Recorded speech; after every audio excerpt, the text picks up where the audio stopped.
Мұқағали Мақатаев 1941 жылы ақпан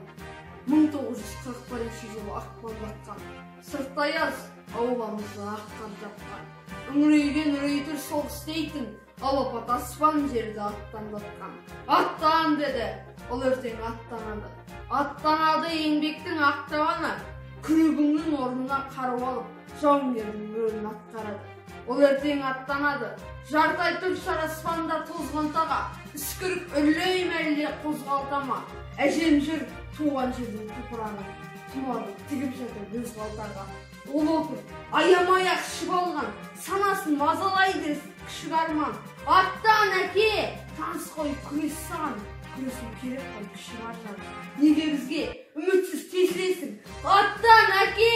жолыңнан кешігесің кеудесінде шыбыны бар қаңлылар сенсіз де тауып жейді есілесің қалай сені жұбатам аңырана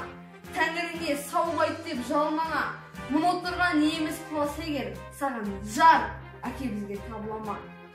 жалынған ғазиз анам сұрап қалғам сол бетімен жоғалды бірақ та арман сенбеймін әкең өлді дегенге мен себебі ол үйімізден тіраттанған Сүйінбай атындағы нөмір 143 мектеп лицейдің